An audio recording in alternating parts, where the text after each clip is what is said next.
Eh ben, bonjour Patrick, très heureux de te retrouver pour ces poissons. Idem, Pierre, oui, vraiment, ça fait plaisir. Surtout quand on l'a fait traîner un petit peu, là, le poisson, parce que j'ai eu un déménagement à faire. Alors, bon, c'était un petit peu compliqué. Bon, là, voilà, me voilà de nouveau en place, avec toujours le même décor, mais dans une belle maison où je me sens bien, où là, voilà, c'est lumineux. Donc, ravi de te retrouver dans ces conditions-là. Bon, bah Et de écoute, vous retrouver. on remercie aussi toutes les personnes qui nous suivent pour cette dernière vidéo de tous les signes du zodiaque. On espère que ça se finira pas en queue de poisson, évidemment, et puis qu'on sera pas trop vague non plus, hein. Voilà, alors je vais pas noyer le poisson, je vais envoyer le jingle. Pendant ce temps-là, tu réfléchis à ton petit oiseau là, parce que un oiseau dans l'eau, qu'est-ce que ça donne?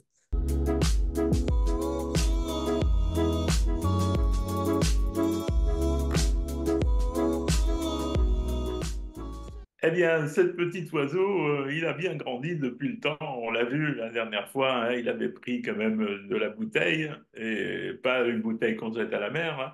Mais il a compris que, il fallait devenir adulte, et non seulement devenir adulte, mais penser aux autres aussi, puisque dans le verso, c'est ce qu'on fait, on se tourne vers les autres, on se dit, bon, j'ai accompli ma vie jusque-là, mais je veux le partager au plus grand nombre, donc je vais le partager. Donc il avait rejoint une équipe d'oiseaux, enfin une volée d'oiseaux comme les oies sauvages, et ils avaient fait effectuer un magnifique vol en hirondelle, là, en queue d'hirondelle, et c'était magnifique. Mais bon, le problème, c'est qu'il se dit maintenant, je veux tout de même rejoindre, au point de vue spirituel, ma communauté d'oiseaux.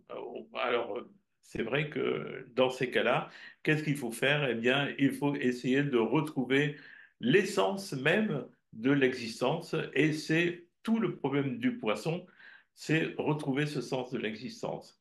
Et il y a, on va le voir avec le signe du poisson, le glyphe du poisson, il y a donc vraiment ces deux cercles, deux demi-cercles qui s'opposent et qui nous font voir que le poisson est double. C'est un signe double, effectivement. Il y a un poisson qui va dans un sens et l'autre dans l'autre. Qu'est-ce que ça signifie? Eh bien, qu'il y en a un qui est fataliste plutôt, qui dit, bon, ben, c'est comme ça la vie, et puis on verra bien, hein, comment je vais rejoindre l'éternité.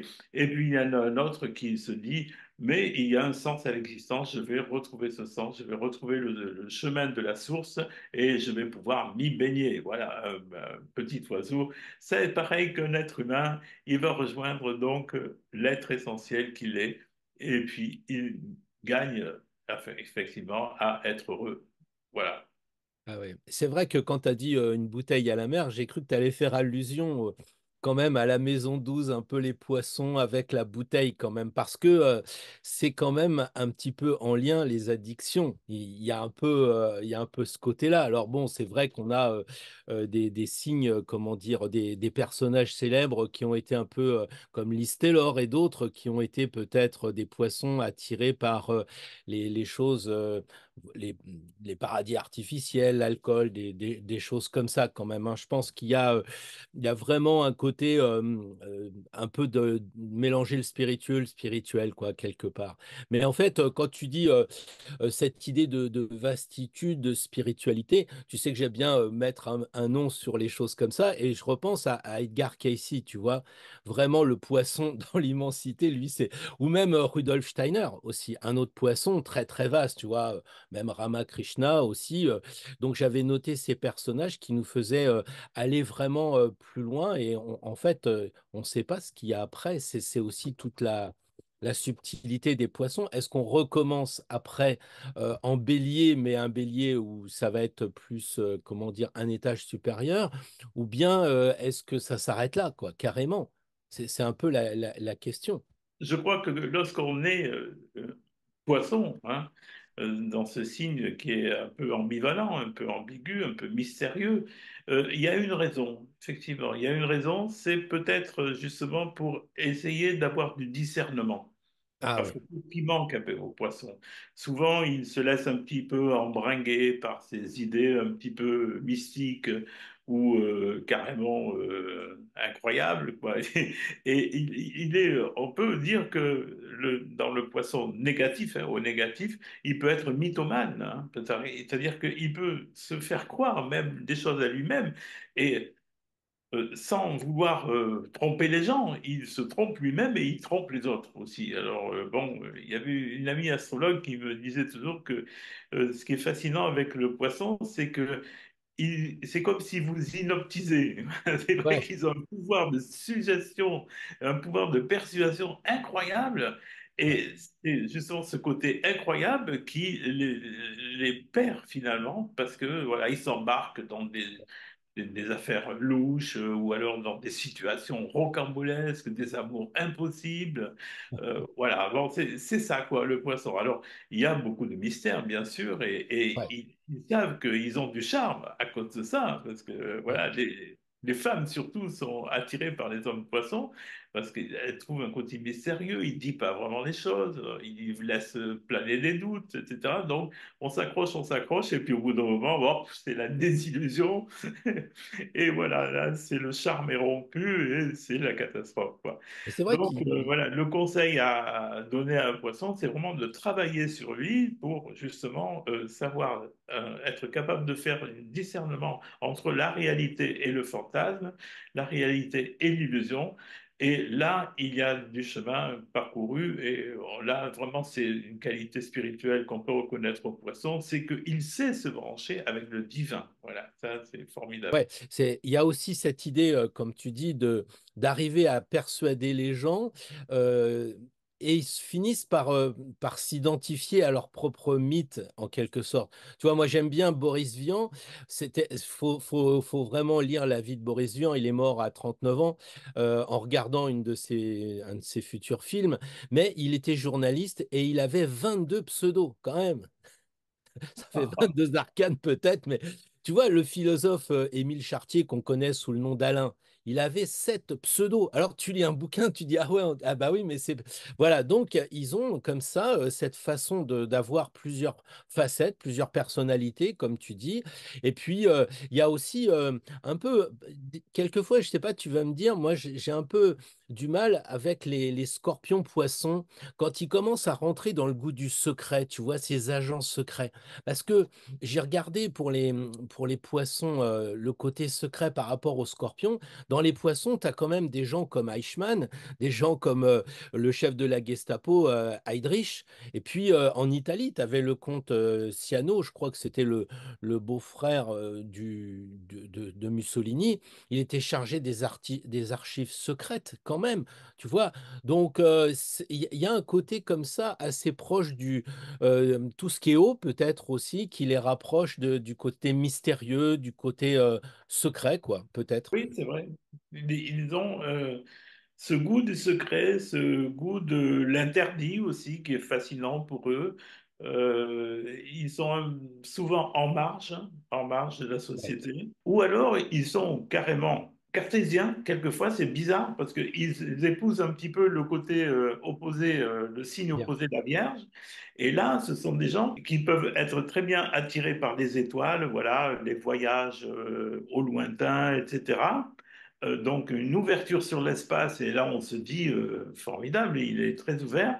Et puis être contre l'astrologie, par exemple. C'est Ouais, vraiment étrange, mais j'en ai connu comme ça des poissons qui, non, non, ils refusaient absolument de croire en tout ça. Peut-être par peur justement de se d'être perdre. abusés, parce qu'ils sont quelque part un petit peu naïfs, il faut le dire, hein, voilà. Mais c'est leur extrême réceptivité à tout ce qui est invisible les fait vraiment être des gens qui sont vraiment très intéressants parce qu'ils ont une vision qui est globale. Quand on a affaire à un poisson évolué, ils ont cette façon holistique Hmm. de comprendre les choses. Et d'ailleurs, à ce niveau-là, j'avais pris, puisque j'ai deux cartes du ciel à vous montrer, c'est la carte du ciel de Pierre Lassalle qui a fondé donc l'astrologie holistique et que j'ai connu dans les années 90. Et donc voici le thème, donc Soleil Poisson, Trigone à Saturne en Scorpion et Trigone à la conjonction Jupiter-Uranus en Cancer. Un très beau triangle d'eau.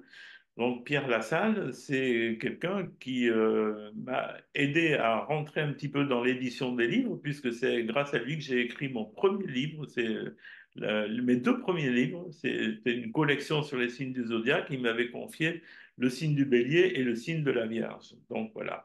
Et ensuite, bon, on avait fait souvent des réunions entre nous, entre astrologues. J'étais allé à des stages qu'il donnait sur l'astrologie ésotérique et c'était très intéressant. Voilà, donc lorsque le poisson est évolué, il peut faire appel non seulement à son maître, au maître du poisson qu'on connaît bien, qui est Neptune, hein. Et donc là, on voit que Neptune, dans son thème, est en maison 7. Donc il y a un risque aussi de se faire un petit peu illusionner par certains partenaires ou certaines associations, hein. C'est ce qui lui est arrivé d'ailleurs, hein. Mais au niveau vraiment du régent hiérarchique, c'est Pluton et le régent ésotérique aussi. Donc, on retrouve deux fois Pluton pour les natifs du poisson. Donc, c'est pas un hasard si pour les natifs du poisson, on leur a mis deux fois Pluton. C'est que pour pouvoir justement avoir du discernement, il faut qu'ils passent par cette métamorphose plutonienne qui est quelquefois une descente aux enfers ou une traversée de la nuit de l'âme là qui dure pas mal de temps et avec des épreuves. Voilà. Et je l'ai constaté souvent pour les poissons évolués, effectivement, il faut vraiment des épreuves initiatiques pour qu'ils puissent accéder à la vérité qui leur échappait. Voilà. Donc, c'est très intéressant de voir à ce niveau-là comment on peut transcender tout cela. Si tu veux, je peux ajouter juste une chose ou deux. C'était ton rapport entre la Vierge et puis les poissons pour pas se perdre aussi. Parce que pour faire de l'astrologie, évidemment, il faut faire des calculs. Je pense que Pierre Lassalle t'a appris à faire les calculs comme toi, tu m'as appris à les faire aussi. Et il y a dans tous ces océans des poissons, en fait, beaucoup d'amiraux. Et ils ont justement l'obligation de regarder un peu le sextant quand même, sinon ils se perdent. Tu vois, il y a Nimitz ou Montcalm qui a dû découvrir, je crois, le Canada ou Amerigo Vespucci, tout ça. Tous ces grands marins, ils étaient bien sûr assez poissonneux, mais ils étaient obligés de se cadrer. Et regarde dans les astronomes, Galilée, Copernic, tu vois, c'est marrant parce que c'est des poissons qui découvrent l'immensité, mais avec le sens de la mesure de la Vierge de l'autre côté, quoi. Donc, il y a forcément un peu le calcul. On espère quand même retrouver un peu le bord du rivage. Je ne sais pas, parce que Pierre, je l'ai rencontré il n'y a pas longtemps. Enfin, je ne me suis pas présenté, mais je l'ai entendu en conférence à Nîmes. Bah, il est toujours parti, quoi. Il est toujours dans la quête, en fait. La quête, l'idéal. Idéal un peu aussi, comme Washington, qui était un poisson aussi, quoi. Oui, oui. Et c'est vrai que tu parlais justement de ce rapport à la réalité. Quand on voit qu'un esprit aussi évolué qu'Albert Einstein Ouais, était poisson, eh ouais, bien oui, là on comprend tout de suite qu'il lui fallait être très très concret et il l'a été toute son existence très concret, mais à la fois aussi exactement à l'inverse très ouvert à toute cette dimension incroyable spirituelle et même, on peut dire, religieuse d'une certaine manière, parce il disait, mais Dieu ne joue pas au dé, hein. ouais, Donc, c'est une vérité qu'il avait découverte. En plus, il était violoniste aussi, il jouait ouais, très très bien du violon. Donc, c'est un homme accompli comme cela, ça mérite vraiment toute notre admiration. ouais. Une deuxième carte du ciel que j'ai trouvée intéressante, c'est celle de Sandrine Kiberlin. Donc, on peut voir là qu'elle est poisson, ascendant scorpion, avec Neptune à l'ascendant. Donc, le maître des poissons se trouve à l'ascendant. Donc, c'est vraiment de la neptunienne, hein. Et elle joue dans des films toujours des rôles un petit peu vaporeux, comme ça, où elle est un petit peu musicienne ou inspirée, ou alors dans un film par exemple où elle partage la galère d'un homme qui ne fout rien de toute la journée.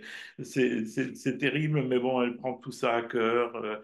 Voilà. Ou alors dans un film où elle jouait aussi le rôle d'une institutrice qui fait venir chez elle un menuisier et dont elle s'éprend. Et tout le film et traîne en longueur comme ça. Il faut vraiment avoir la patience de le voir parce que on sent que vraiment le réalisateur avait compris qu'avec Sandrine Kiberlin, tout passait par le ressenti, le regard, les expressions.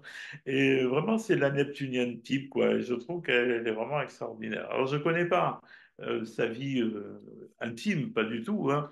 Mais je me doute que, bon, comme Pluton, là, dans son thème, et donc régent hiérarchique et à la fois ésotérique aussi, puisqu'il se trouve dans la maison 11 qui est liée analogiquement justement à tout ce qui est médias, tout ce qui est cinéma, rapport aux autres, etc. Elle a dû certainement travailler sur elle pour être le plus parfaitement lucide dans ce milieu où il est vrai que c'est pas facile on peut être facilement noyé dans les poissons, même dans les paniers aux crabes, comme on dit. Donc effectivement, j'ai regardé un petit peu sa biographie. Elle a joué dans un film qui s'appelle Le Septième Ciel, quoi. Oui, aussi. Enfin bon, voilà, oui. Oui, c'est vrai, c'est vrai, c'est vrai. Donc, on a quand même une idée d'idéal. Tu vois, je te parlais de Washington, j'aurais pu te parler de Victor Emmanuel II, celui qui a réuni l'Italie aussi. Ils ont ce côté très idéal, quoi. Alors, quelquefois, ça marche. En tout cas, pour eux ça a marché, mais d'autres fois, ils sont un peu aussi évaporés. J'ai regardé quelques révolutionnaires. Là, j'ai vu il y avait Mirabeau qui avait fini aussi à la guillotine.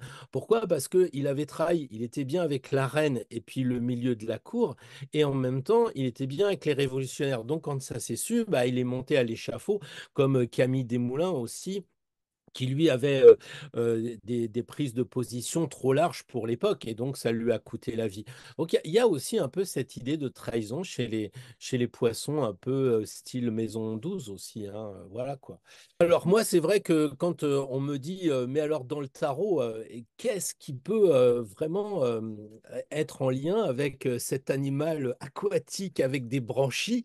Eh ben, je suis bien embêté parce que c'est vrai que pour le Sagittaire, on avait dit tous les deux que c'était pas mal le chariot parce qu'il y avait un personnage avec les chevaux, donc c'était bien. Mais alors les poissons, il faut être honnête que c'est pas simple. Je crois que pour comprendre le tarot en termes de poisson, faut pas chercher l'animal. Je crois qu'il faut raisonner dans une espèce de vastitude, de se mettre à leur place un peu.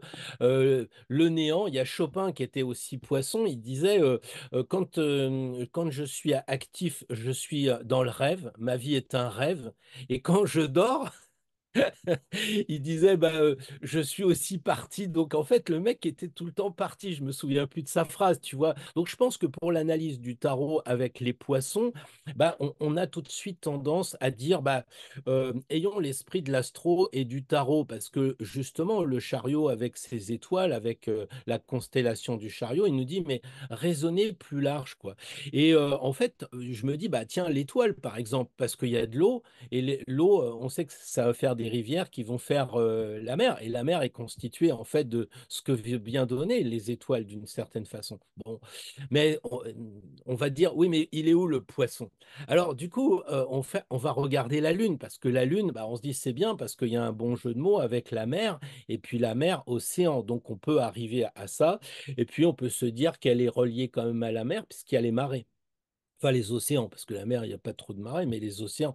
Donc la Lune, ça va bien. Je sais pas, j'ai regardé les jeux, là, j'ai ressorti un vieux Nicolas Convert de 1760, et j'ai vu que dans comment dire, la piscine, il manquait des choses. Et Jodorowsky et Camoin, ils ont dessiné un poisson. Ils ont voulu mettre cet animal, quoi.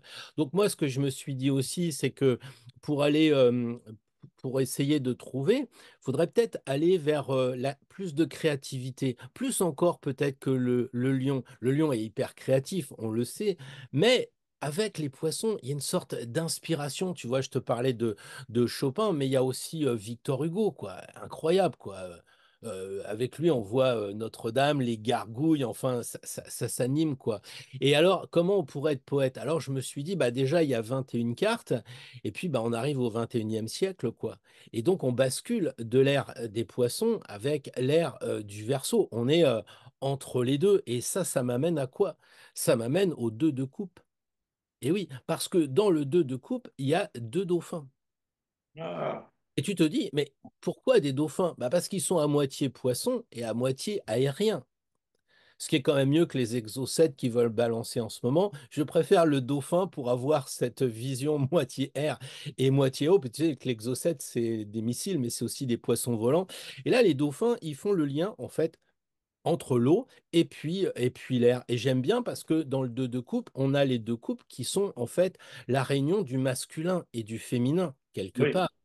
Et si on les cherche hein, à les réunir, qu'est-ce qui se passe au-dessus de ces deux coupes? Il y a une fleur. Et ça me rappelle Ronsard, Ronsard qui était, comment dire, soleil en vierge et lune en poisson, qui disait, viens, allons voir, allons découvrir la rose. Il y avait ce côté très poétique de Ronsard et allons voir la rose. Et là, tout d'un coup, les deux couples, les deux dauphins se mettent ensemble pour faire plus qu'une seule euh, coupe. Et à mon avis, c'est tout l'objectif du jeu. C'est très poisson. C'est la fin, la dernière carte. Qu'est-ce que c'est la dernière carte? Je ne parle pas des numérales qui nous tapent l'embrouille, le 2 d'épée avec le 2 de bâton, la forme et tout ça, c'est très neptunien, justement pour casser le mental. Quand Rider Waite il fait un jeu avec des dessins, enfin c'est pas lui qui a dessiné, c'est pas Mela Smith qui les a dessinés, les gens me disent ah c'est mieux au moins on a des dessins, tu vois genre bande dessinée pour les arcanes numérales. Quand tu regardes le jeu, t'as pas. Pourquoi? Parce que justement, le jeu du tarot de Marseille, avec juste des coupes, des bâtons, des deniers, tout ça, ça t'oblige à casser un peu ton mental. Et c'est ça que je trouve fabuleux. Et la dernière carte, donc pour moi, en dehors des numérales, eh bien, c'est la fameuse carte du cavalier de coupe. C'est le chevalier qui a trouvé le Graal. C'est ça le truc. Et le but ultime pour moi, c'est l'as de coupe. D'ailleurs, quand il est représenté avec le tarot Visconti, c'est la Jérusalem céleste. Donc, on a vraiment la quête de ce jeu qui se termine avec le cavalier de coupe, comme le zodiaque se termine avec les poissons. C'est peut-être un peu poétique, peut-être qu'on s'attendait à ce que je trouve un vrai poisson.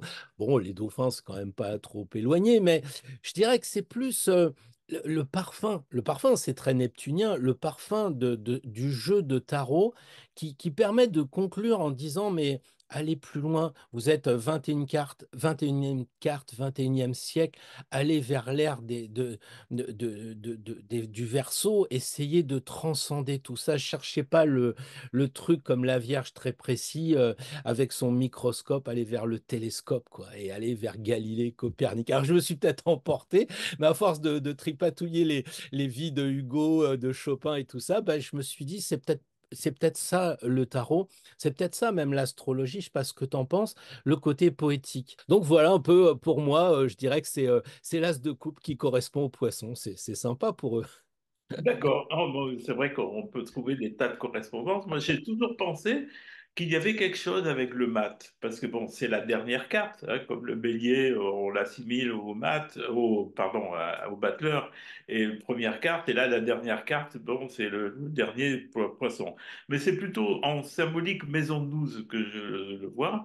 Mais c'est vrai que le mat, il a quelque chose du poisson dans ce sens où il est irrationnel et où il cherche, il est en quête. Hein, il est en quête de quelque chose avec son baluchon, il part quelque part, il ne sait pas où finalement, hein, donc c'est un peu le poisson. Et puis c'est quelque chose qui est en relation avec ce que j'ai vécu, parce que lorsque j'étais un Parisien et avec Daniel Végan, on s'était associés pour créer les logiciels AstroQuick et l'association Jupiter. Et on avait décidé tous les deux d'émigrer vers le sud parce qu'il y avait des amis qui habitaient Montpellier. Donc j'y suis allé avant lui et puis là on visite. pour louer une maison. Et bon, lui, il n'était pas prêt tout de suite à venir. Il me dit, bah, écoute, le mieux, c'est que tu trouves quelque chose, une chambre à louer, une chambre d'hôte, un truc comme ça.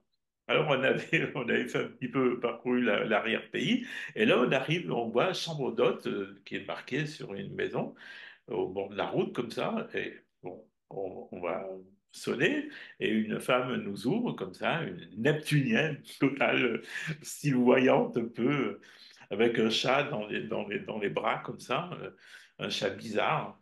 Et qui nous regardait bizarrement. Et puis, elle lui dit, oui, oui, j'ai une chambre pour vous. Voyez, là, c'est au premier étage. Alors moi, avec ma lune opposée Neptune dans mon thème à l'époque, j'ai vu que du feu. Je me suis dit, ah ouais, c'est charmant ici, c'est pas mal, elle a l'air sympa. Et puis à ce moment-là, il y a le chat qu'elle avait posé par terre qui me mord la cheville, comme dans le mat, tu vois? Ah L'image ouais, du mat, tu vois, que le chat, c'est un chien dans le mat, hein, mais là c'est pareil. ouais. Et, et immédiatement, je me suis retourné, je dis, oh, il est bizarre, votre chat. Oui, et Daniel me regarde, comme ça, je sentais le doute dans son regard. Il dit, bon, on va réfléchir, hein. Puis quand on est parti en voiture, il me dit, t'as vu, le chat, c'est un peu comme dans le mat, il t'a mordu les mollets. C'est pas une bonne solution. C'est pas... Ouais. Donc voilà. C'est vrai qu'il y a un côté psychique aussi chez les poissons très fort, et ce côté du mat qui s'appelle le folle aussi dans le tarot Le italien. folle, oui, oui, Le c'est ça. folle, le fou, il y a ce côté aussi très neptunien. Il a même un chapeau qui l'enserre quelquefois. Il y a des interprétations qui disent qu'il a une sorte de camisole de force aussi, le mat. Mais bon, pour moi, le mat, il représente un petit peu tous les signes aussi. Il y a un peu de tout dedans. C'est Oui, un bah, c'est avant tout le verso, c'est un vrai, peu hein, la synthèse. Ouais, ouais, il côté a recherche de la liberté, etc. Il y a les deux, quoi, en fait, il y a les deux.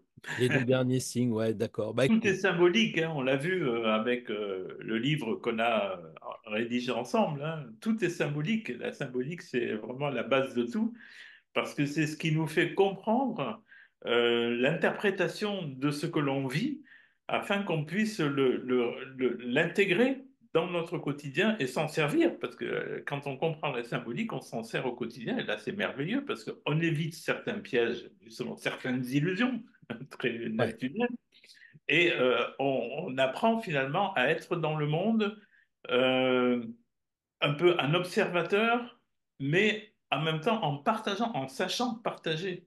Et c'est ça, c'est vraiment merveilleux, que ce soit l'astrologie ou la tarologie, ça nous ouvre l'esprit d'une manière incroyable pour qu'on puisse vraiment comprendre ce que l'on vit, savoir qui l'on est déjà, c'est c'est ça, formidable, bien sûr. savoir comment fonctionnent les autres, et ça nous permet d'éviter des épreuves, d'éviter des pièges, et puis d'être nous-mêmes surtout. Voilà. Ce que j'aime bien, c'est que les gens me disent, oui, bon, la symbolique, tu sais, faut pas trop en faire. Allez, on tire une carte, qu'est-ce que ça donne et tout ça. Puis après, il appelle, il dit, non, mais tu as vu un peu le dessin pour les Jeux Olympiques? Qu'est-ce qu'il a ce dessin? Ouais, non, mais la croix, et puis le drapeau, et la patrouille de France, et la vague, et tout. Tu dis, ouais, mais bon, c'est du symbolique. En quoi ça peut t'intéresser? Et là, j'ai beaucoup aimé comment dire, toutes les échanges qu'il y a pu y avoir entre les personnes qui, en fait, quand on leur parle de symbolique, en leur disant, bah, tu sais, la planète Uranus, c'est dans la mythologie. Ouais, mais bon, c'est pas très intéressant. Et là, tout d'un coup, ils en font une affaire d'État, même des personnes qui sont pas tellement branchées, on va dire, sur le côté patriotique et tout ça, mais tout d'un coup, ça fait ressortir des choses. Et j'ai trouvé l'histoire de l'affiche et de la ville de Paris vraiment extraordinaire parce que bah, justement, les gens ont compris qu'il y avait comme ça aussi un accord entre les personnes. C'est ce que je trouve très fort en symbolique, c'est qu'on est tous d'accord que le Graal, c'est une coupe et voilà. Et là, on est tous d'accord que bleu, blanc, rouge, c'est la France, etc. Et ça nous réunit sur la symbolique. Et après, on se redésunit et on se réunit, ainsi de suite. C'est ça qui est chouette avec le symbole. Et je suis très heureux de ce qui se passe pour cette affiche parce que bah, justement, moi, ça me permet de dire aux gens, alors, je croyais que la symbolique, vous n'êtes pas catholique, vous en avez rien à faire des religions, mais on a touché à la croix, vous en faites une affaire d'État. Bon, voilà, ben, avec toutes ces planètes en poisson, c'était normal en ce moment qu'on soit un peu enfumé avec toutes ces choses-là. Et puis, un côté rebelle avec le reste des planètes qui sont quand même pas mal en verso en ce moment. Bon, bah écoute, voilà, en tout cas, merci Patrick. Je pense qu'on a fait le tour des poissons. On a le poisson qui se mord la queue, là, la queue du poisson, symbole que c'est la fin, au fait C'est aussi. la fin de notre tour des planètes dans un premier temps qu'on a fait et qu'on a réuni dans un livre. Ouais, Et ça fait le tour aussi, donc maintenant des signes, on est arrivé au bout. La prochaine réunion pour nous, eh bien, c'est notre conférence commune à Paris, hein, ouais, ouais, le 4 mai, c'est bien ça, oui. Le 4 mai, nous espérons que vous viendrez nombreux ouais. parce que ça, vraiment, ça va dépoter. Il va y avoir donc une première partie avec trois ou quatre, on va voir, professeurs de Jupiter qui vont prendre la parole, qui vont faire un petit exposé sympa. Ensuite, un petit entracte pour se détendre et faire des signatures d'ouvrages. Et puis ensuite, donc, Pierre, tu présenteras ta conférence sur le maths. Et ensuite, donc, je terminerai cette réunion des profs en vous parlant des 10 prochaines années. On va essayer d'avoir un petit peu de perspective pour les 10 années qui viennent. Vu que la conjonction Jupiter-Uranus sera pile sur mon Soleil Mercure, je pense que je vais être inspiré. Donc, on va être inspirés tous les deux. Ok, bah écoutez, inscrivez-vous, surtout c'est important de s'inscrire parce que nombre de places limitées, etc. Puis c'est bien aussi comme ça que vous soyez déjà engagé parce que c'est une question aussi d'énergie. C'est bien que tout le monde puisse s'inscrire s'ils le veulent. S'il y a des problèmes, il y aura des remboursements, mais au moins nous, ça nous permet comme ça de voir où on se situe par rapport à la salle, justement, à Paris, rue de Vaugirard. Enfin, tous les renseignements seront mis dans la description. Je vais mettre le lien en dessous de la vidéo. Voilà, bon, bah écoute, en tout cas, on a déjà fait un premier tour des signes, des planètes. Là, on va faire en fait quelque chose en vrai. Et c'est ça qui me plaît, moi, c'est de passer aussi un peu de la théorie à la pratique, encore une fois. Oui, oui, on Voilà, appelle ça en présentiel, hein, donc c'est en présence du ciel, hein. N'oublions pas.